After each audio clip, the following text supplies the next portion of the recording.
करम गौसे आजम, करम गौसे आजम, हमारा भी रख लो धर्म गौसे आजम। ये दिल, ये जिगर है, ये आंखें, ये सर है। सुभान अल्लाह। अगर समझ में आ गया हो तो कह दीजिए सुभान अल्लाह। सुभान अल्लाह, सुभान अल्लाह। करम गौसे आजम, करम गौसे आजम, हमारा भी रख लो धर्म गौसे आजम। ये दिल, ये जिगर है, ये आंखें, ये सर है। ये दिल, ये जिगर है, ये आंखें, ये सर है।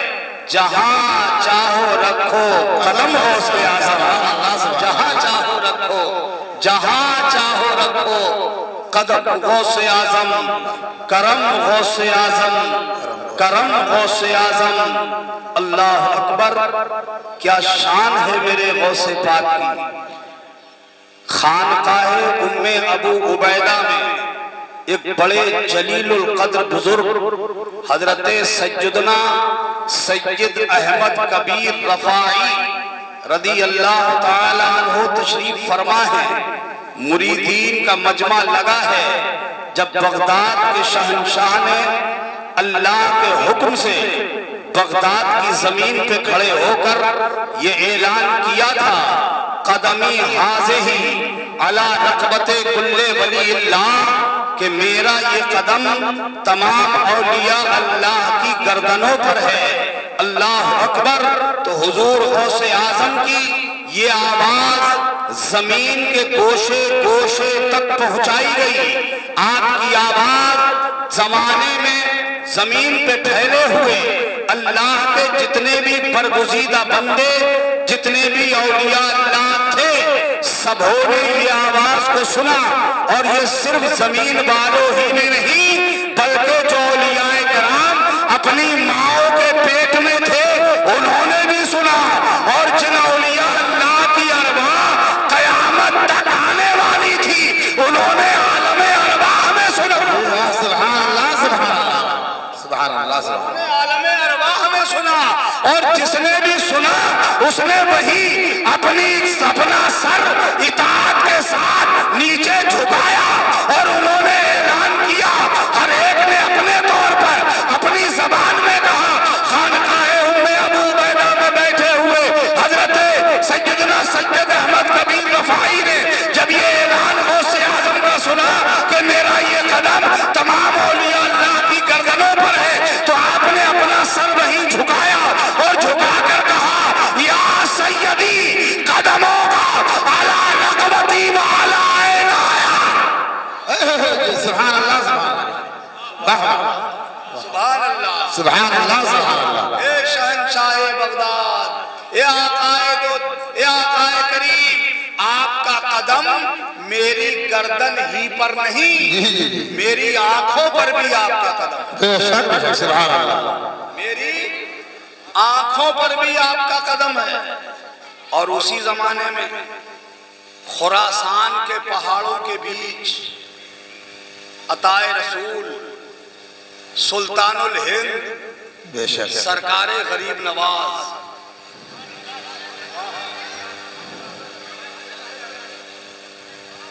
हजरत ख्वाजा मोइनुद्दीन चिश्ती, और जिसे मेरे गरीब नवाज से प्यार है बस वही बोलेगा सुभान अल्लाह।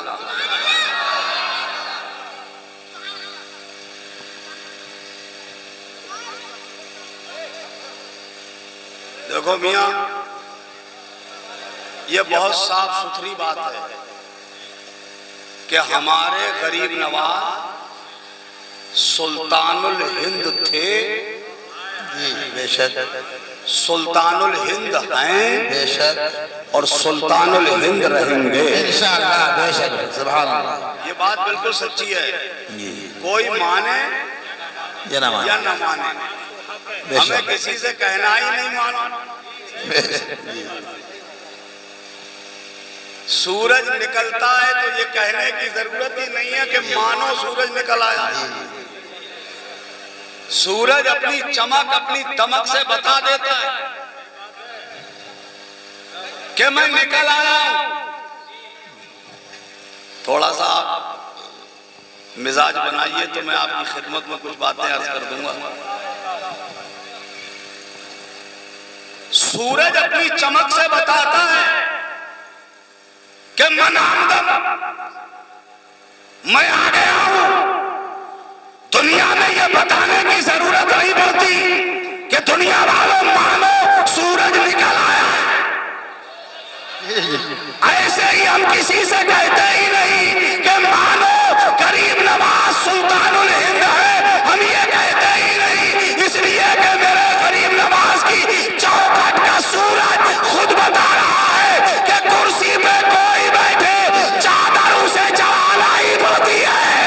नारे तकबीर, नारे रिसालत, नारे गौसियत, नारे गौसियत, मसलक आला हज़रत, नारे तकबीर, नारे रिसालत, सुल्तान हिंद।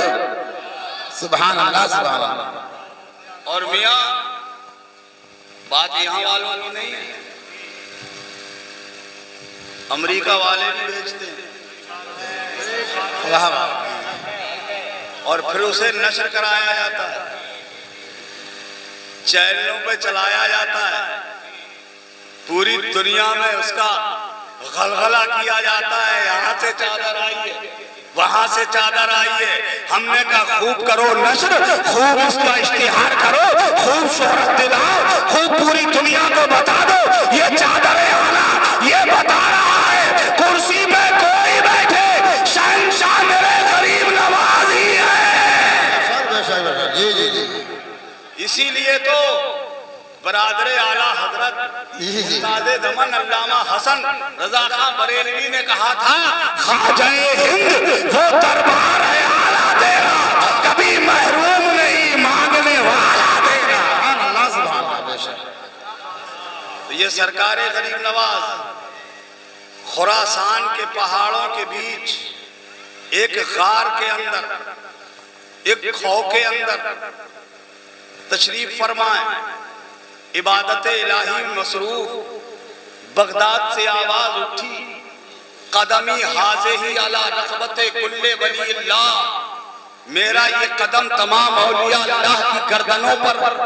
सरकार गरीब नवाज ने खुरासान के पहाड़ों के बीच में सरकार गौसे आजम की आवाज सुनी तो अपनी गर्दन को झुकाया और झुका के एक नारा लगाया, या सज्जदी कदमों का आला रक़बती व आला इनाया व आला रासी। एक सरकार गौसे पाक, आपका कदम मेरी गर्दन पे भी है, मेरी आंखों पर भी है और मेरे सर पे भी आपका कदम। सुभान अल्लाह। बेशक मेरे सर पे भी आपका कदम। ये तमाम औलिया अल्लाह ने अपने अपने एतबार से सरकार गौसे आदम की बारगाह में अपना सरे तस्लीम खम किया, सबने आपका कदम अपनी गर्दनों पे लिया। मगर जब ये बात, ये गौसे आजम का फरमान बढ़ते बढ़ते बरेली आया,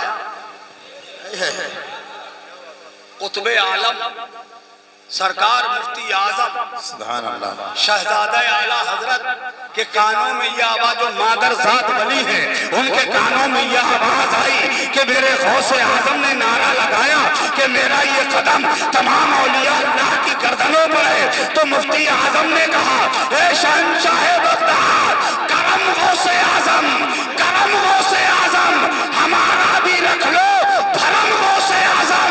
ये दिल, ये जिगर है, ये आंखें, ये सर है, जहां चाहो रखो कदम गौसे आजम। सुभान अल्लाह, सुभान अल्लाह। बेशक जहां चाहो, जहां चाहो रखो, जहां चाहो रखो कदम गौसे आजम। ये दिल भी तुम्हारा है, जिगर भी तुम्हारा है, ये आंखें भी तुम्हारी है, ये सर भी तुम्हारा है। बेशक बेशक। सुभान अल्लाह, सुभान अल्लाह। जहां चाहो रखो कदम गौसे आजम। बड़े पीर की बड़ी शान, बड़े पीर की बड़ी शान। अल्लाह बहुत अजीम है हमारे गौसे पाक। नबियों में मेरे नबी की तरह अल्लाह ने किसी और को बनाया ही नहीं। नबियों में नबियों रसूलों में अल्लाह ने मेरे नबी जैसा कोई बनाया ही नहीं, और वलियों में मेरे गौस जैसा कोई बनाया ही नहीं। बेशक बेशक। नबियों में मेरे नबी का जवाब नहीं, और वलियों में गौसे आजम का जवाब नहीं। बड़े अजीम है सरकार गौसे आजम, बड़ी ऊंची शान वाले हैं गौसे आजम। और मियाँ ये सोच के बैठो, दिल में ये ठान के बैठो कि हम हैं तो बरौर में, उनका जलसा भी बरौर में, उनके ये सब चाहने वाले भी। ए लड़के, जहां से उठे हुए बैठ जाओ, जहां से उठे हुए बैठ जाओ। इतनी जल्दी लग रही है? देखो ये अच्छे मोबाइल चलने बेचारा अच्छा होता बैठा, वैसे लगा के चलेंगे, ये भी बहाना अच्छा है।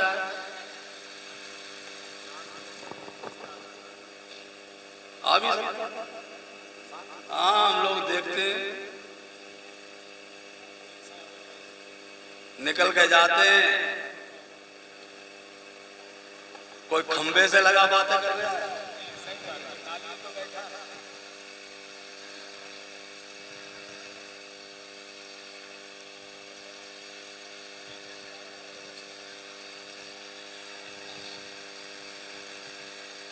ये बड़े बड़े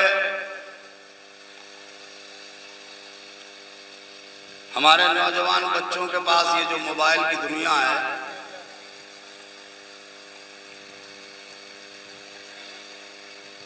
वो कुछ समझ में भी आती है, मगर अब तो ये जरा जरा से बच्चों पे भी बड़े बड़े मोबाइल हैं।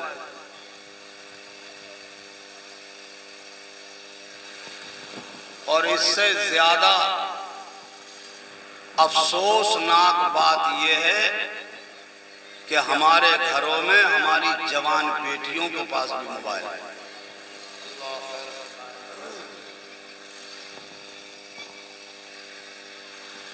जवान जवान लड़कियों के पास ये बड़े बड़े मोबाइल है। अल्लाह खैर फरमाए।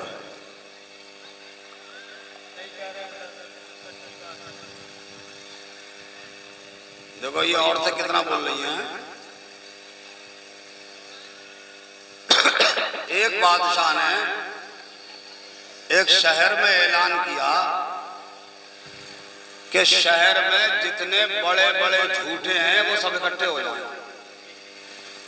तो झूठों की कमी तो कभी नहीं रही दुनिया में, एक से बढ़कर एक झूठा,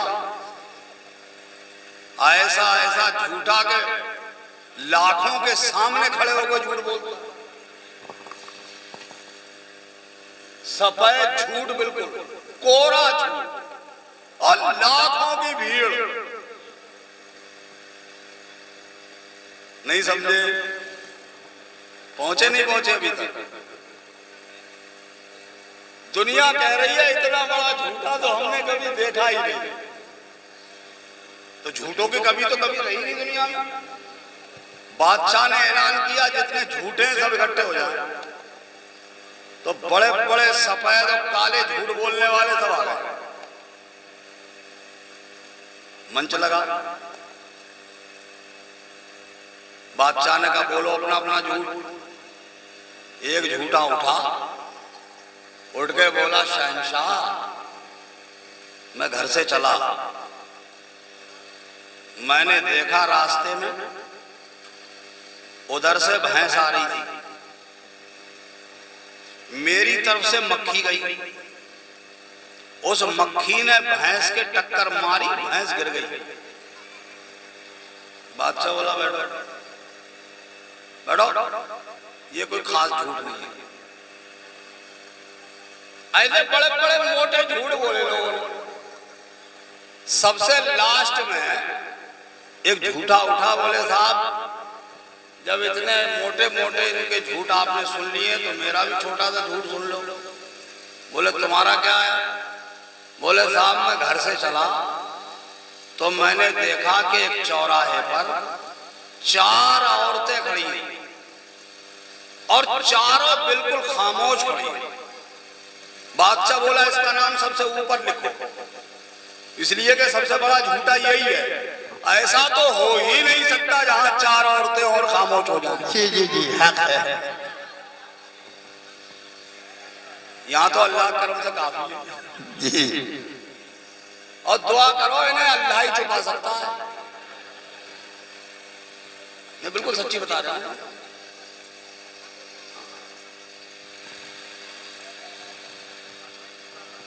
देखो ये मुझे गाली तो देंगे सुबह को, मगर मैं बात सही कह के जाऊंगा।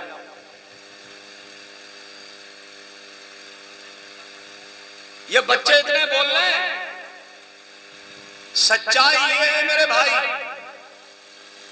जिस दिन मेरी कौम की बेटी समझ जाएगी, वाह वाह, जी जी, जिस दिन ये माँ समझ जाएगी, जी हजरत, जिस दिन ये खातून समझ जाएगी, जिस दिन घर में रहने वाली बीवी सुधर जाएगी, जिस दिन मेरी माँ सुधर जाएगी, खुदा की कसम किसी और को सुधारने की जरूरत नहीं है, सारी दुनिया खुद ब खुद सुधर जाएगी। सच है हजरत, हक है।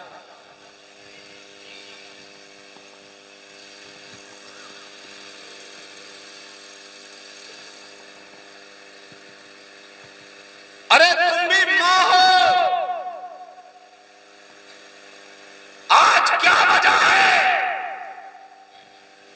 कि तुम्हारे पेटों से पैदा होने वाली औलादें इंतहाई बदतमीज पैदा हो रही है।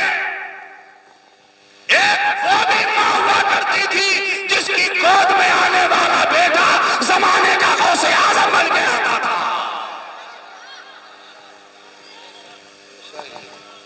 वो भी तो माँ थी, वो भी खातून थी,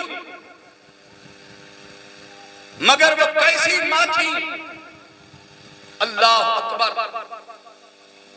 वो ऐसी माँ थी कि जब उनके बेटे अपनी माँ से इजाजत लेते हैं, माँ मैं तहसीले इल्मे दीन के लिए जाना चाहता हूं, इजाजत। माँ ने इजाजत दी और इजाजत देकर एक जुमला कहा, ए मेरे बेटे अब्दुल कादिर, याद रखना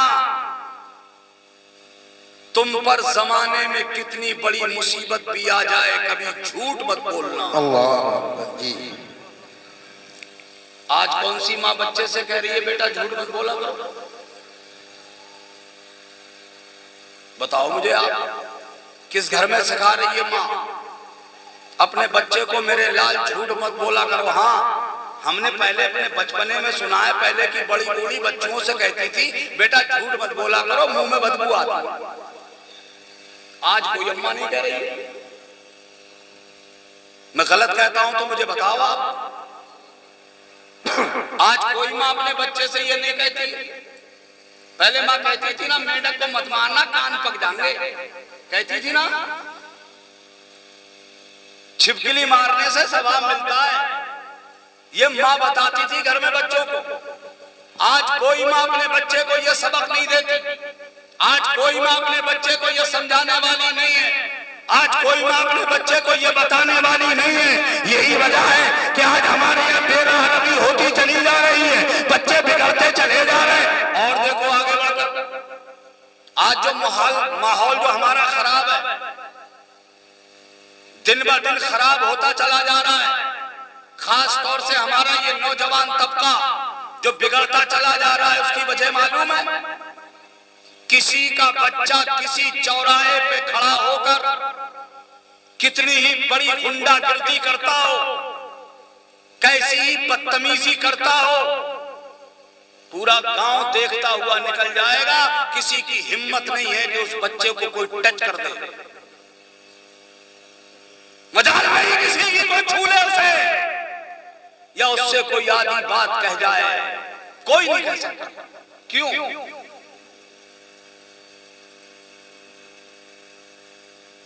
कोई उसे समझाने वाला नहीं है।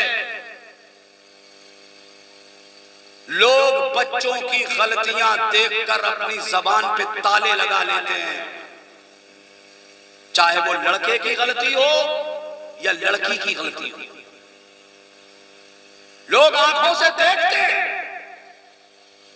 देखकर अपना मुंह सी लेते, जबान पे ताला लगा लेते,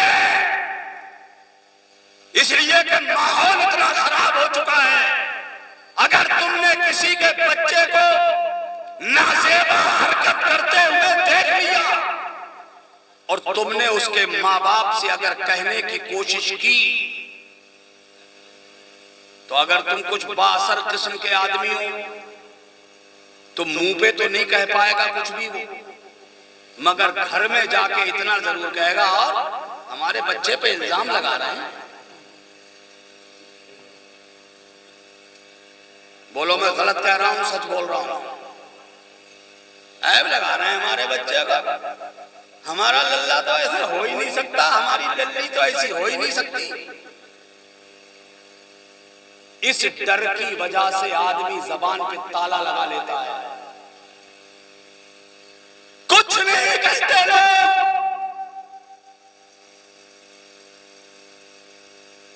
और अगर किसी ने जुर्रत कर भी ली,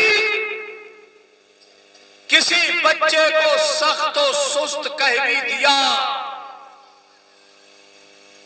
अगर किसी बच्चे को किसी ने तो जुमले बोल दिए, तो मियां उस नाराए तकबीर, नाराए रिसालत, नाराए गौसियत, नाराए रिसालत। शायर अहले सुन्नत मोहतरम नईम अख्तर साहब माशाअल्लाह तशरीफ ले आए हैं। अब इनकी नूरानी टोपी भी देखो और नूरानी चेहरा भी देखो, माशाअल्लाह। ठीक है, मेरे बाद आप इनको खूब सुनिएगा दिल भरकर, और फिर इनके बाद पीरे तरीक़त, रहबरे शरीयत, जलालतुल इल्म, उस्ताजुल उलमा, उम्दतुल खुतबा, हजरत अल्लामा मौलाना मुफ्ती सैयद मोहम्मद मुकीमुर रहमान साहब क़िबला रामपुरी, आप उनसे एक निहायत ही बसीरत अफरोज खिताब समाअत करेंगे। मगर ये लोग सब आएंगे तभी जब मैं हटूंगा। सही है? जब तक मैं आऊं यहां कोई नहीं आया है। नहीं भाई, पहले मुझसे तो निपट लो, ये बड़े बड़े बाद में आएंगे। ठीक है, तवज्जो है, मेरी बात समझ रहे हो? और अगर किसी ने किसी के बच्चे को जरा कुछ डांट दिया, कुछ समझा दिया, कोई जुमला सख्त कह दिया, तो उस बच्चे के बाप को खबर बहुत देर में लगेगी। मां को पहले ही पता लग जाएगा और मां का कलेजा फट जाएगा। मां घर में से निकलेगी चिल्लाती, यार वो कौन होते हैं मेरे बच्चे से कुछ कहने वाले? वो कौन होते हैं मेरे बच्चे को डांटने वाले? मेरा बच्चा कुछ भी करे, वो पाल रहे हैं मेरे बच्चे को, खिला रहे हैं मेरे बच्चे को, पाल दिया उन्होंने मेरे बच्चे को। आजकल की माँ ये ताने मारती है लोगों को, जो भी बच्चों को समझाने की कोशिश करते हैं। माँ गलत जगह गलत वक्त पर अपने बच्चे की गलत साइड ले लेती है। और याद रखो मुसलमानों, जो माँ अपने बच्चों की गलत साइड लेती है, बुढ़ापे में वो माँ ही पिटती है, उसी माँ को जलील करता है उसका बेटा। यह हकीकत है और सच्चाई है। आज कोई किसी से कुछ कहने वाला नहीं। वो वक्त जाता रहा, वो दौर जाता रहा, वो ए बच्चे, ए लड़को, अरे मोबाइल बंद कर लो यार, पहली बार थोड़ी देखे मोबाइल, बंद कर लो, आराम से बैठ कर सुनो। अब उसमें क्या देखो, डायरेक्ट देखो यार, उसे बाद में देखते रहना। तवज्जो है क्या? वो वक्त खत्म हो गया जिस जमाने में लोग अपने घर में बच्चों को जब होशियार होता हुआ देखते थे ना, तो पूरे मोहल्ले में घूमते थे और मोहल्ले के बुजुर्गों, बाअसर लोगों से ये कहते हुए घूमते थे कि चचा या भाई साहब, मेरे बच्चों पे ध्यान रखना। अगर मेरा बच्चा कहीं गलती करता हुआ मिल जाए, अगर मेरा बच्चा कहीं बदतमीजी करे, गलत जगह खड़ा मिले, तो मेरे बच्चे को समझा देना, डांट देना, जरूरत पड़े तो पिटाई कर देना। ये कहते थे ना पहले के लोग, आज कोई कहता है किसी से? आज बाप को ही टाइम नहीं है बच्चों को समझाने, वो किसी और से क्या कहेगा? कोई और उसके बच्चे को क्या समझाएगा? आज तो आप किसी के बच्चों से आधी बात कह भी नहीं सकते, माहौल इतना खराब हो चुका है। झगड़ा तैयार हो जाएगा, फसाद हो जाएगा, फितना हो जाएगा। और यही वजह है कि आज कोई किसी से कुछ कहने वाला नहीं है, तो बच्चों को किसी का अदब भी नहीं रहा, किसी का ख्याल भी नहीं रहा कि कोई हमसे बड़ा है, हमसे क्या कह रहा है। आप किसी भी बच्चे से जरा डांट के एक बात कहिएगा, वो आपके सर पे बैठ जाएगा। ये आलम है आज हमारे बच्चों का, ये हाल है आज हमारे माहौल का। और यही हालात रहे मियां तो मुस्तकबिल करीब में आप देखोगे, आज घर घर में किसी बाप की और किसी माँ की जो इज्जत बची हुई नहीं है ना, तो मुस्तकबिल करीब में मुझे लगता है कि आज तो सिर्फ माँ बाप की इज्जत बची हुई नहीं है, कल को किसी के घर में तो फैमिली इकट्ठी नहीं रह सकेंगे। सच बता रहा हूं, इतने हालात बदतरीन होते चले जा रहे हैं हमारे। जलसे बहुत हो रहे, तकरीरें बहुत हो रही, मोबाइलों पर सुन बहुत रहे, अमल का कोई मतलब नहीं, अपनी जिंदगी में उतारने का कोई मकसद नहीं ना। सुनते दिल खुश कर लेते, फुला मौलाना बहुत अच्छी तकरीर करते, फुला साहब बड़ी अच्छी नात पढ़ लेते, आवाज बहुत शानदार, लहजा बहुत उम्दा है। ये तो सब हम सीखते, मगर ये कभी नहीं सीखते आलिम साहब ने हमें बताया क्या, हमें उनसे सीखना क्या चाहिए, हमें करना क्या चाहिए, हम कहाँ बैठे, कहाँ उठे, किसके पास जाएं, किसके पास न जाएं, किसकी सोबत में रहे, किसकी सोबत में न रहे, इससे कोई मतलब नहीं। उलमा बताते हैं अच्छों की सोबत में बैठो, झूठों की सोबत से दूर रहो। हमारे बच्चे उतनी बुरी सोबतें इख्तियार कर रहे हैं, और हमने भी आंखें बंद कर ली है, हमने भी आंखें मूंद ली है, बच्चों को छोड़ दिया है आजाद, यूं ही बेलगाम जाओ, जो जी में आए वो करो, जहां समझ में आए वहां बैठो, जिससे मन आए उससे दोस्ती करो, जिससे मन आए उससे याराना गांठो, जहां चाहो वहां चले जाओ, जो समझ में आए वो पहनो, जैसा समझ में आए वैसे बाल कटवा लो, जो समझ में आए वो करते रहो। मेरे भाइयों, हमने भी आजाद छोड़ दिया है इन्हें, ये बहुत बड़ी गलती की है हमने। हमें अपने बच्चों पे नजर रखना चाहिए, हमें देखना चाहिए कि मेरे बच्चे की सोबत क्या है, मेरा बच्चा किसके साथ रहता है, मेरा बेटा किसके साथ याराना काटता है, मेरा बेटे के दोस्त कौन है, उन दोस्तों का बैकग्राउंड देखो, कहीं ऐसा तो नहीं है मेरा बच्चा किसी ऐसे के साथ रहता हो जिसकी सोबत में रहकर मेरे बच्चे की जिंदगी बर्बाद हो सकती है, मेरे बच्चे का आने वाला जमाना तबाह हो सकता है। इसलिए उस सोबत से अपने बच्चे को बचा लूं, कहीं ऐसा ना हो किसी ऐसे की सोबत में मेरा बच्चा पड़ जाए जिससे वो नशेड़ी हो जाए, कहीं उसे तबाह करने का प्लान तो नहीं है उसके दोस्तों का, उस दोस्तों से मैं अपने बच्चे को बचा लूं, उसके चुंगल से निकालूं और किसी नेक आदमी की सोबत में भेजकर अपने बच्चे को अल्लाह का नेक बंदा बना दूं। हम कुछ नहीं देख रहे, हमारी क्या सोबत है हमारे बच्चों की, कोई मतलब नहीं। जो मन में आता है वो हमारे बच्चे करते हैं, जो समझ में आता है, और हम लोग भी बहुत भरोसा करते हैं अपने बच्चों पर, करते हैं ना। कभी कभी ज्यादा भरोसा भी बच्चे को बिगाड़ देता है। बेजा भरोसा मत करो, कभी कभी बच्चों को चेक कर लिया करो। ये बेजा भरोसा ही तो होता है जो हम अपनी बेटियों को, जवान लड़कियों को बड़े बड़े मोबाइल दे देते और आंखें मूंद लेते हैं जानते नहीं हो, खबर नहीं है आपको कि दुनिया इस मोबाइल के जरिए से तुम्हारे घर में घुस गई, तुम्हारे बेडरूम तक आ गया जमाना। हमारी बेटियों की जिंदगी में दाखिल हो गए वो लोग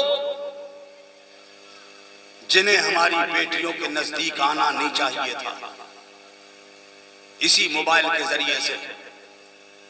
और हम आंखें बंद करे हुए, हमें कोई होश नहीं।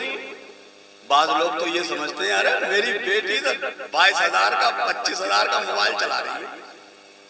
अबे नादान बेवकूफ, इतनी बात समझ में नहीं आई तुम्हारी। मिसाल के तौर पर जैसे मैं बेटी का बाप हूं, मेरी बेटी जवान है, जब घर में मैं बात करने वाला मौजूद हूं, अल्लाह ने मुझे बेटा भी दिया है, बात करने वाला मेरा बेटा भी मौजूद है, तो मेरी बेटी को मोबाइल की क्या जरूरत है? सिर्फ इसका जवाब दे दो मुझे आप। जब मैं बात कर सकता हूं, मेरा बेटा बात कर सकता है, मेरी बेटी किससे बात करेगी? उसे क्या जरूरत है मोबाइल की?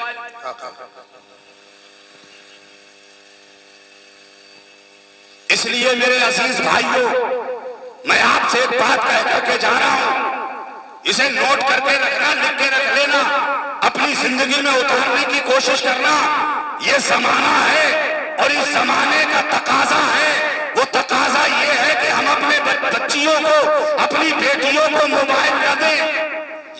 ये वक्त की आम जरूरत है कि अपनी बेटियों को हम मोबाइल न दें। और अगर तुम्हें अपनी बेटियों को कुछ देने का शौक है तो आज का वक्त तुम्हें उभार रहा है, आज वक्त तुमसे तकाजा कर रहा है, आज का जमाना तुमसे मांग रहा है कि अगर तुम अपनी बेटियों को कुछ देना ही चाहते हो तो उनके हाथों से मोबाइल वापस ले लो और उनके हाथ में तिलावत करने के लिए कुरान दे दो और दूसरे हाथ में नमाज पढ़ने के लिए मुसलमान। सुभान अल्लाह, सुभान अल्लाह। जब मेरी बेटी कुरान और नमाज के करीब हो जाएगी, दुनिया की कोई ताकत मेरी बेटी का पैर फिसला नहीं सकेगी। बेशक बेशक जी। पहले हम अपनी बेटी को कुरान के करीब करें, अपनी बेटी को नमाज के नजदीक लाएं।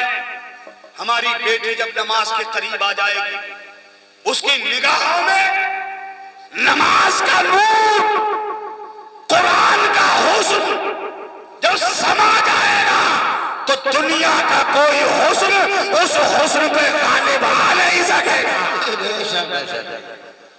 इसलिए अपनी बेटियों को नमाजों के करीब करो, कुरान के नजदीक लाओ उन्हें। जब वो कुरान की तालीमात से आरास्ता होंगी, कुरान उनकी जिंदगी में उतरा हुआ होगा। और हमारी बेटियां जब घरों में नमाज की पाबंदी करें, आज कितने घरों में नमाज पढ़ी जाती है? आप भी अपने घर में झांक के देख लो, मैं भी अपने घर में झांक के देखता हूं, कितनी नमाजें पढ़ती हैं आज। हमारे घर में बेटी है, बहन है, बीवी है, माँ है, सब है, मगर नमाज नहीं है, कुरान की तिलावत नहीं है मेरे घर में। और आज के इस दर्दनाक आलम में, आज के इस खतरनाक दौर में, जबकि मर्द घर से बाहर निकलते हैं कमाने के लिए, भाई निकलता है, बेटा निकलता है, शौहर निकलता है, बाप निकलता है, घर से निकलता है वो, तो आज के इस खतरनाक दौर में घर से बाहर कदम निकालिए तो आपका हर उठने वाला कदम खतरे की तरफ उठता है। इतना खतरनाक दौर है। मियां, इस बात से अंदाजा लगा लो कि आप किसी रोड पे चले जाओ तो रोड क्रॉस करना मुश्किल है, इस पार से उस पार जाना मुश्किल है। इतने खतरनाक दौर से गुजर रहे हैं हम लोग कि सुबह का निकला हुआ अगर शाम को सलामत घर वापस आ जाए तो अल्लाह का शुक्र अदा करो। ऐसे खतरनाक दौर, ऐसे पुरखतर जमाने, घर में रह जाती है बेटी, घर में रह जाती है बहन, घर में रह जाती है बीवी, घर में रह जाती है माँ। क्या चाहिए तुम्हें? तुम्हें मोबाइल देखने के लिए छोड़ा गया है घरों में कि तुम मोबाइल पे वक्त गुजारना अपना, फेसबुक पे टाइम निकालना तुम अपना, व्हाट्सएप पे टाइम निकालना तुम अपना। नहीं मेरी बहन बेटियों, ठंडे दिल से अपने दिल में सोचो और जरा गौर करो। जिस माँ का बेटा बाहर गया, जिस बेटी का बाप घर से बाहर गया, जिस बहन का भाई घर से बाहर गया, जिस बेटी का बाप घर से बाहर गया, उस माँ को क्या चाहिए, उस बेटी को क्या चाहिए, उस बहन को क्या चाहिए, उस बीवी को क्या चाहिए जिसका शौहर घर से बाहर चला जाए कि जैसे ही मस्जिद से अजान की आवाज आए, माँ को चाहिए नमाज की तैयारी करे, बेटी को चाहिए नमाज की तैयारी करे, बहन को चाहिए नमाज की तैयारी करे, बीवी को चाहिए नमाज की तैयारी करे, और नमाज अदा करके माँ अपना आंचल फैलाकर अल्लाह की बारगाह में दुआ करे, ए परवरदिगार मेरा बेटा बाहर गया हुआ है, ए अल्लाह मेरे बेटे की हिफाजत करना।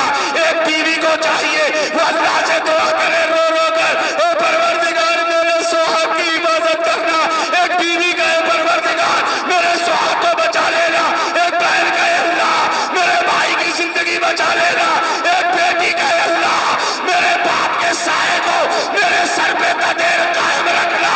ए मेरी घर की बहन बेटियों, तुम अपने घरों में इस तरह से दुआ करोगी, हो सकता है तुम्हारे घर के मर्दों पे कोई मुसीबत आने वाली हो, कोई बला आने वाली हो, और तुम दुआ कर रही हो और अल्लाह ताला तुम्हारी दुआ की बरकत से उन पे आने वाली मुसीबत को टाल दे। अल्लाह सुभान अल्लाह सुभान अल्लाह। बेशक बेशक करो मेरी बहन बेटियों दुआएं। अल्लाह अकबर। मेरा रब करीम है, मेरा अल्लाह रहमान है। अपने रब को करीमी का वास्ता दो, अपने रहमान और रहीम परवरदिगार को उसकी रहीमी का वास्ता देकर उससे दुआएं करो। वो मुस्तजाब, वो मुजीबुद दावत है, हमारी दुआओं को कबूल करने वाला, वही मुसीबतें टालने वाला है, वही इज्जतें बचाने वाला है, वही रुसवाइयों से बचाने वाला है। अपने अल्लाह से दुआ करो, मेरा रब वादा करता है, ए मेरे बंदों मेरी बंदियों, तुम मुझसे दुआ करोगे, मेरा वादा है मैं तुम्हारी दुआ को कबूल करूंगा। बेशक इंशाअल्लाह। वो वादा कर रहा है। आज हमारे घरों में दुआएं नहीं। कोई वक्त हुआ करता था, कोई जमाना हुआ करता था, जिस जमाने में हमारे घर में इज्तिमाई दुआएं हुआ करती थी। घर के सारे लोग मिलकर कोई नेक काम करके घर में बैठ के दुआएं मांगा करते थे। आज हमारे घरों से दुआओं का एहतमाम तक खत्म हो गया। किस घर में कौन दुआ करता? घर में बाप दुआ करता था, सारे बच्चे बैठ करके पीछे आमीन कहा करते थे। आज तो बाप के पास इतना टाइम नहीं है कि अपने बच्चे से 2 मिनट बात कर सके। मैंने देखा है अपनी आंखों से, आप भी देखते होंगे, एक ही छत के नीचे बाप भी रहता है और बेटा भी रहता है, मगर 8-8 दिन गुजर जाते हैं, बेटे की बाप से मुलाकात नहीं हो पाती है और बाप की बेटे से मुलाकात नहीं हो पाती। इसलिए कि जब बाप के घर से जाने का वक्त होता है तो बेटे के उठने का टाइम नहीं है, और जब बाप वापस आता है तो बेटा सो चुका होता था। 8-8 दिन निकल जाते हैं, बाप बेटों की मुलाकात नहीं होती। कौन सिखाएगा इन्हें? कौन समझाएगा इन्हें? कौन बताएगा बेटा जिंदगी कैसे गुजारना है तुम्हें? ये सिखाने के लिए कौन आएगा आपके घर में? हम तो सिर्फ दुनिया के मारे हुए लोग बस इसी खोजबीन में, ततब्बो तलाश में निकले हुए हैं। दौलत जमा हो जाए, सरमाया जमा हो जाए, कसीर दौलत इकट्ठी कर लूं, कारून जैसा खजाना इकट्ठा कर लूं, शानदार कोठी बन जाए मेरी, बेहतरीन बंगला हो मेरा, उम्दा मकान हो मेरा, शानदार कारोबार हो मेरे बच्चों के लिए। याद रखना, जिन बच्चों के लिए तुम रात और दिन नहीं देख रहे हो, यही तुम्हारी सगी औलादें तुम्हारी आंखें बंद होने के बाद मियां ये कफन भी लाएंगे बहुत बाद में, ये कफन लेने नहीं आएंगे, पहले तुम्हारी बैंक की किताब तलाश करेंगे कि अब्बा की किताब में देखो बैलेंस कितना है, पहले वो बांटो। सही बोल रहा हूं मैं गलत बोल रहा हूं? मेरे अजीज भाई, कितने जनाजे देखे होंगे आप लोगों को? जनाजा पड़ा है, घर में बंटवारा हो रहा है, किसी को कोई फिक्र नहीं है कि अब्बा के लिए कफन भी आना। और मियां क्या उम्मीद रखते हो इनसे कि ये तुम्हारे साथ कोई भलाई का काम करेंगे? आंखें बंद होने के बाद तो दुनिया इतनी बेवफा है कि हमारा नाम तक भूल जाते हैं। जी, लोग हमारा नाम तक लेना बंद कर देते हैं आंखें बंद होते ही। इधर आंखें बंद हुई, सांसें रुकी, लोगों ने नाम लेना छोड़ दिया। मालूम है क्या कहते हैं? जनाजे के कपड़े उतारो। और कपड़े भी कैसे उतारते हैं? कैंची से काट के।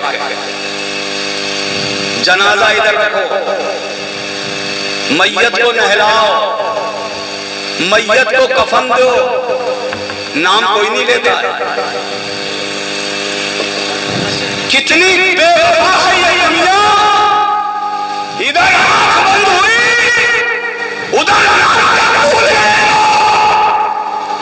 तो ऐसी बेवफा दुनिया से कैसा दिल लगाना? अरे दुनिया में इससे कैसी दोस्ती करना, कैसी वफादारी करना? इस दुनिया से कोई वफादारी न करो। अगर दोस्ती करना ही है तो उससे दोस्ती करो जिसने ये कायनात को पैदा किया है। सुभान अल्लाह, सुभान अल्लाह। कौन लेता है? बुला देते हैं लोग। और हमारी सगी औलादें जिनके लिए हमने रात दिन सर्दी गर्मी कुछ नहीं देखा, हत्ता के हराम और हलाल तक नहीं देखा, मौका लग गया तो हराम भी ले लिया, और ऐसे बस नहीं चला तो सूद की शक्ल में ले लिया। थोड़ी चर्बी जम गई जिस्म पर, थोड़ी लाठी मजबूत हो गई तो सूद ब्याज का कारोबार चालू। गरीबों का खून चूस चूस के हम दौलत जमा करते रहे। किसके लिए? औलाद के लिए ना। इसी औलाद के लिए जो तुम्हारे 40 में तक तुम्हें याद रखेंगे मुश्किल से। भूल जाएंगे ये, कोई नहीं जाएगा तुम्हारी कब्र पे ये पूछने, अब्बा तुमने मेरे लिए सब कुछ किया था, आज बताओ कब्र में तुम्हारा क्या हाल है? अब्बा जान बताओ कैसी गुजर रही है कब्र में, कैसा मामला पेश आ रहा है कब्र में? कोई पूछने नहीं जाने वाला। मियां कभी कभी दिमाग में सोचा करो, हम अपने मकान में सोते हैं ना, 18 बाई 18 का रूम, 15 बाई 12 का रूम, 12 बाई 12 का रूम, इतने बड़े बड़े रूम होते हैं, उनमें एसियां भी लगी होती हैं, पंखे कूलर लाइट लगी होती है ना। और कभी कभी लाइट चली जाए, अंधेरा हो जाए, दिल घबराने लगता है, रूम में से निकल के बाहर भागते, दिल घबरा रहा जी। 1 मिनट के लिए सोचा है, ये दुनिया में इतने बड़े मकान में तुम्हारा दिल घबरा रहा है, उस कोठरी में क्या होगा जब बाबादी से बाहर शहर खामोशा में कब्रिस्तान में ले जाकर हमें कितने बड़े रूम में लिटाया जाए, 2.5 बाई 5 या 6 फीट चौड़ा लंबा, 2.5 फीट चौड़ा। इधर करवट लो तो ये हाथ लगता है दीवार, इधर हाथ ला तो इधर दीवार, पैर दीवार में लगते, सर दीवार में टकराता। इतने छोटे से अंधेरे में उस कब्र में अंधेरा होगा, वहां तुम्हारा दिल बहलाएगा कौन? वहां तुम्हारे सीने में तसल्ली का हाथ कौन करेगा? सोचो जरा, वहां कौन आएगा तुम्हारा दिल बहलाने के लिए?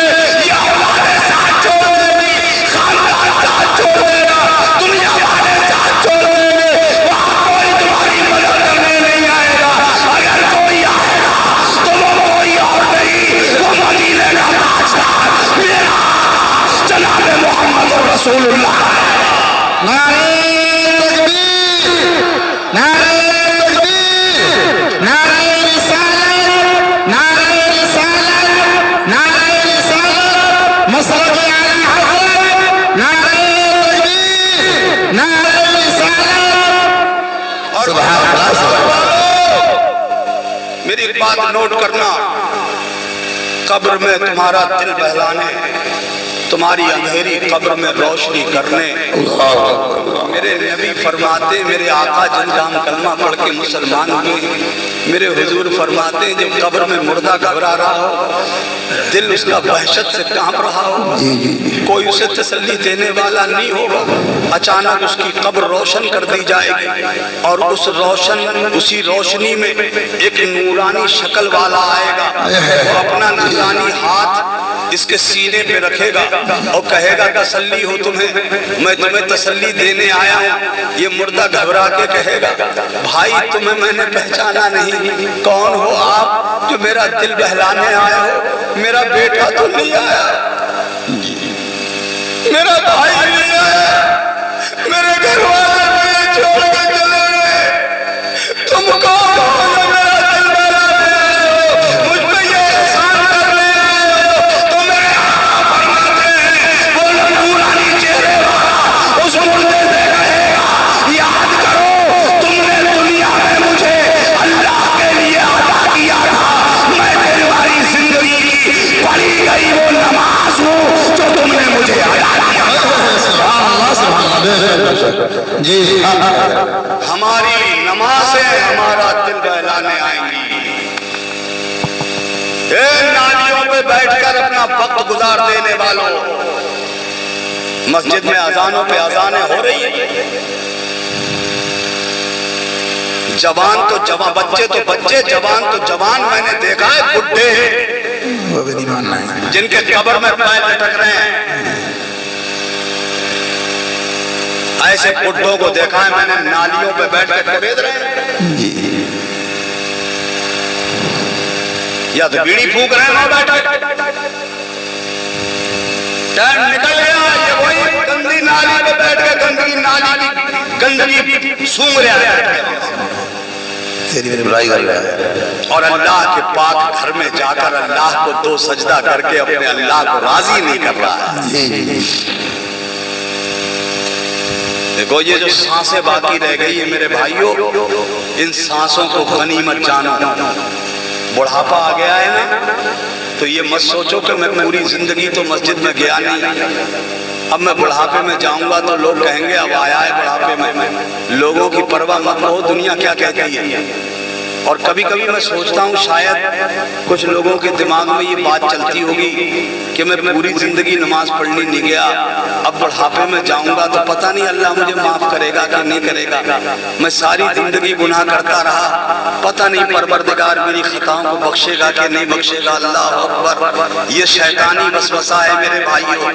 अगर जो सांस भी बाकी रह गई है, इस सांस को लेके अल्लाह के दरबार में चले जाओ, सजदा करो तो आंसू अल्लाह की बारगाह में पेश करके रो करके अपने मौला से कहो परवरदिगार मैं सियाकार हूँ, बदकार हूँ, कैसा ही हूँ तो तेरा ही बंदा, तू मेरा मालिक है, मैं तेरा बंदा हूँ परवरदिगार, तू मेरी खताओं को नहीं बख्शेगा तो कौन बख्शेगा मेरी खताओं को। ये अल्लाह तू गफूर रहीम है, मेरे मालिक मेरी खताएं बख्श दे। मुझे उम्मीद है वो अल्लाह जो रहमान है, जो रहीम है, जो सत्तार है, जो गफ्फार है, वो परवरदिगार तुम उससे दुआएं करोगे, वो तुम्हारी दुआओं को कबूल फरमाएगा और तुम्हारी कोशिश फरमाएगा इंशाअल्लाह। तौबा करो, कहो जो खताएं हो गई आइंदा मैं कोई खता नहीं करूंगा। अरे मियां बस ये मैं अपनी आखिरी बात कह रहा हूँ, वक्त बहुत हो गया और मैंने काफी वक्त ले लिया आपका। ये चंद बातें मैंने आपके सामने रख दी हैं, इनको आपने तवज्जो से सुन लिया, इन्हें अपने साथ रखो मेरे अजीज भाइयों। और मियाँ जलसा कराने का फायदा तभी है, मिसाल के तौर पर ये मस्जिद है आपकी, इसका मीनार बहुत दूर से दिखता है, देख करके बहुत दिल खुश हुआ। और वालों ने बहुत अच्छी मस्जिद बनाई। मंजर साहब कह रहे थे हजरत ये मस्जिद तो बहुत उससे बड़ी है, तो मस्जिद को देख करके दिल खुश हुआ। दुआ दिल से निकल रही है कि अल्लाह ताला जिन लोगों ने तेरे घर को इतना अच्छा बनाया है तो उनकी कब्रों को उससे अच्छा बना दे। आमीन माशाअल्लाह। मगर एक बात बताओ, सिर्फ मस्जिद ही बनाओगे या इसमें नमाज ही पढ़ने जाओगे?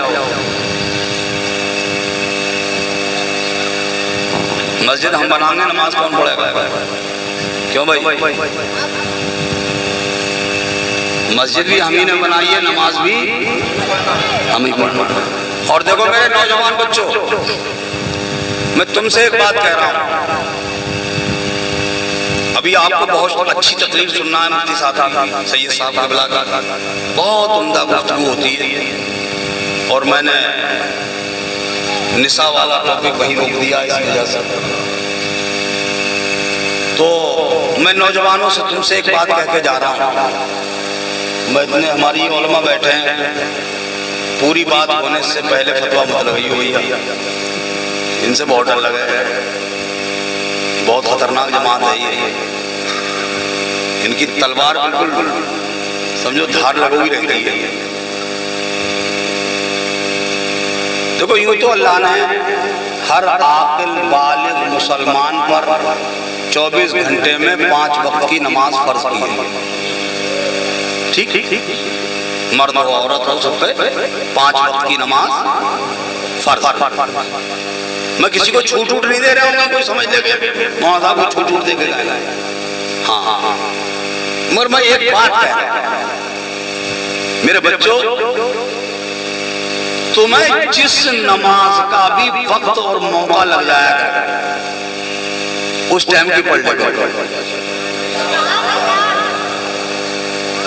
जिस वक्त मिसाल के तौर पर तुम 4 दोस्तों में खड़े हो, मोबाइल देख रहे हो, बातचीत कर रहे हो, 10-5 तुम्हारे यार दोस्त खड़े हैं तुम्हारे चारों तरफ, मस्जिद से जैसी अजान की आवाज आए मोबाइल बंद करो और जो तुम्हारे दोस्त खड़े हैं ना उनसे मोहब्बत से कहो कि भाइयों 15-20 मिनट की बात है, चलो पहले नमाज पढ़ लें। वाह, हो सकता है तुम्हारे कहने से तुम्हारा कोई दोस्त नमाज को चला जाए, अल्लाह अकबर, तुम्हारे कहने से वो नमाज पढ़ेगा, उसे तो सवाब मिलेगा ही, तुम्हारे कहने से पढ़ेगा तो तुम्हें अल्लाह दोहरा सवाब इसमें तुमने डबल कर दिया। एक तो तुमने खुद तो नमाज अदा की और तुमने दीन की तबलीग भी,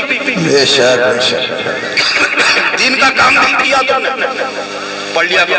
जो नमाज का भी मौका लगा जाके पढ़ ली। मिसाल के तौर पर तुमने जोहर की नमाज पढ़ने गए, जोहर पढ़ ली, मेरा दिल कहता है जब तुम जोहर पढ़ोगे ना तो तुम्हें असर बुलाएगी। और जब असर की पढ़ने जाओगे तो मगरिब पुकारेगी, और जब मगरिब पढ़ोगे तो ईशा बुलाएगी, और जब ईशा पढ़ के बिस्तर पे आओगे ये सोच के इशा की पढ़ ली है, इंशाअल्लाह फजर भी पढ़ूंगा इंशाअल्लाह। ये सोच के तुम तो चार पाई के लेट के सो गए तो मदीने से मेरे नबी की आवाज आएगी, ए मेरे गुलाम अब तू फजर तक आराम से सोता है, अल्लाह तेरे सोने को इबादत में लेता है। ये काम घर में भी नमाज पढ़वाओ। ये जो औरतों की आदत है ना घरों में 8-8 बजे 10-10 बजे जो उठ रहे हो, ये बंद करो, जल्दी उठो, खुद भी उठो, बच्चों को भी उठाओ। और ये औरतें जो मैं सच्ची बता रहा हूँ, ईमानदारी से हम लोग जलसा करते हैं ना, और जलसा करके जब हम लोग निकलते हैं तो कभी 4 बज जाते हैं, हसन भाई जानते हैं, कभी 5 बज जाते हैं, कभी 3:30। आप यकीन करो मेरी बात है, कभी कभी गांव में से रास्ते होते हैं, हम जब किसी मुसलमान गांव में से निकलते हैं, कभी हिंदुओं में से भी रास्ता होता है, गैर मुस्लिम हमारे जो नॉन मुस्लिम बरादरान वतन है, हमारे मुल्की भाई हैं, उनके गांव में से भी रास्ता होता है। आप यकीन करना मेरी बात है, ये तायद करेंगे हसन भाई, ये शारे अहले सुन्नत नहीं मख्तर साहब, जब हम किसी नॉन मुस्लिम लोगों के गांव में से निकलते हैं ना 4 बजे 4:30 बजे 5 बजे, तो किसी भी भाई का घर बंद नहीं होता है। जी, सबके दरवाजे खुले होते हैं, उनके मर्द रोडों पे टहल रहे होते हैं, उनकी औरतें अपने दरवाजों पे पानी छिड़क रही होती हैं, सफाई कर रही होती हैं, कामकाज कर रही होती हैं। और जब हम मुसलमानों में से निकलते हैं ना तो सन्नाटा, एक भी दरवाजा खुला हुआ नहीं मिलता है, सब पड़े पड़े सो रहे हैं। वो इतनी जल्दी क्यों उठ रहे हैं? उनसे डॉक्टर ने कह दिया है कि तुम्हें शुगर हो गया है ना, सुबह को टहला करो, शुगर खत्म हो जाएगा, शुगर बढ़ेगा नहीं तुम्हारा। तो वो सुबह ही उठकर भाग रहे हैं। उनसे डॉक्टर ने कह दिया तो वो सुबह ही जाग रहे हैं। और तुम्हारे अल्लाह ने तुम पे फजर की नमाज को फर्ज कर दिया है और तुम पड़े सो रहे हो, पड़े सो रहे हैं सब। ये औरतें भी बात घरों में 8-8 बजे 9-9 बजे, पहले तो उठेंगी नहीं, और उठी भी तो ना अल्लाह का नाम, ना रसूलुल्लाह का नाम, ना किसी अल्लाह वाले का नाम, किसी का नाम नहीं। उठी, आंख खुली, ललो झाड़ू का, पहले झाड़ू फेरो, क्यों? चाहे कूड़ा हो या कूड़ा, अच्छा अब तो झाड़ू तो कम रह गई, अब तो पोंछा लग रहा है, क्यों? इनसे अगर ये पूछो कि कूड़ा तो है नहीं, ये झाड़ू क्यों लग रही है, तो इनका जवाब सुना है तुमने? तर्क, दलील कितनी बढ़िया, और तुम्हें मालूम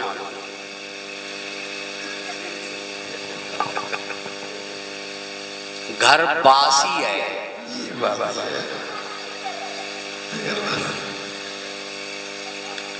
इसका क्या मतलब हुआ? घर बासी है, हम इसे झाड़ू लगा के। सुनो मेरी बहन बेटियों, मुसलमान का घर झाड़ू पोछे से ताजा नहीं होता। मुसलमान का घर फजर की नमाज पढ़ने और उसके बाद कुरान की तिलावत करने से ताजा होता है। सुभान अल्लाह, सुभान अल्लाह। और घर ताजा होने का मतलब ये है कि घर में बरकत हो जाए। अगर तुम चाहती हो कि अल्लाह तुम्हारे घरों में बरकतें नाजिल करे तो खुद भी फजर की नमाज पढ़ो, अपने घर के मर्दों से भी फजर की नमाज पढ़वा। किसी को सोने मत दो, सबको जगाओ, सबसे कहो नमाज पढ़ो। और फिर तुम नमाज पढ़ करके कुरान पढ़ो, घर वालों से नमाज पढ़वाओ, अगर वो भी कुरान पढ़ना जानते हैं वो भी पढ़ें। उसके बाद घर के किसी काम को हाथ लगाओ। जो ये कहते हैं मेरे घर में बरकत नहीं होती है, मेरा दामन पकड़ लेना, तुम ये काम करके देख लो, अगर बरकत ना हो तो मेरा दामन पकड़ लेना। ऐसे ही नहीं कह रहा हूं मैं, ये उसकी बुनियाद पे कह रहा हूं कि जिसने हम पे नमाज फर्ज की है उसी का वादा है, मेरे बंदे तू मेरी इबादत कर, बरकतें मैं नाज़िल करूंगा।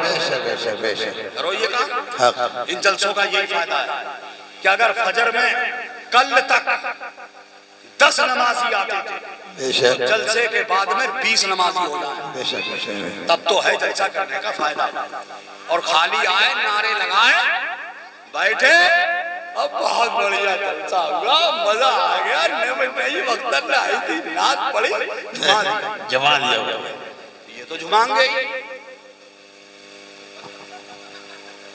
ये तो झुमाएंगे तुम्हें खूब माशाअल्लाह। और फिर सैयद साहब आ रहे हैं तो और उनका नूरानी चेहरा देखोगे आप, जितने खूबसूरत वो खुद हैं उससे खूबसूरत उनका आवाज है और उससे ज्यादा खूबसूरत उनकी तकरीर है माशाअल्लाह। सारे लोग बैठे रहिएगा, जलसा खराब मत करना। आधे उठ के कहीं चले जाएं तो जलसा आपका तितर बितर हो जाएगा, जलसे वालों का भी दिल टूटेगा। और गौसे आदम का जलसा है। मुझे वो कहना थी, अब मैं वक्त नहीं है, अब मैं कहूँगा नहीं कि हम लोग यहाँ बैठे अपने दिलों को बगदाद की तरफ खोलकर सरकार गौसे पाक की तरफ लो लगाइए। वो गौसे आजम हैं जो फरमाते हैं मैं पूरी दुनिया को ऐसे देखता हूँ जैसे हथेली को देखता हूँ। बेशक बेशक हमें भी देख रहे हैं, वो देख रहे हैं, हमें उठ के मत जाना, पूरा जलसा करके जाना ताकि तुम्हें पूरे जलसे का सवाब मिले। फिर सैयद साहब दुआ करेंगे, उसमें शरीक होकर के जाना। अगर हो सके तो सैयद साहब का दामन पकड़ के मुरीद भी हो जाना। वैसे वो मुरीद करते नहीं है, हाँ ये बता दूं मैं आपको। और अच्छे पीर इत्तेफाक से ही मिले हैं। देखो टेढ़े मेढ़े बहुत बढ़ रहे हैं, हाँ छमाई वाले भी बहुत हैं। अच्छे पीर वो भी आलिम दीन इत्तेफाक से वो सैयद साहब है माशाअल्लाह। अगर हो सके तो दामन पकड़ ले। वो मना करेंगे मैं मुरीद नहीं करता हूँ, मैं मुरीद नहीं करता हूँ, मना करेंगे। वो पकड़ लियो बस के, अगर मुरीद होना ही है। हाँ इंशाअल्लाह तो बेड़ा पार हो जाएगा। अल्लाह ताला आपके जलसे को कबूल फरमाए, आपकी हाजिरी को कबूल फरमाए, मेरी हाजिरी कबूल हो। वाखिर दावाना अनिल हम्दुलिल्लाहि रब्बिल आलमीन। रहा गुलशन, फूल खिलेंगे, रही जिंदगी, फिर मिलेंगे। एक बार सब लोग कलमा शरीफ पढ़ लीजिए, ला इलाहा इल्लल्लाह मुहम्मदुर रसूलुल्लाह सल्लल्लाहु तआला अलैहि वसल्लम। अस्सलामु अलैकुम व रहमतुल्लाहि व बरकातहू।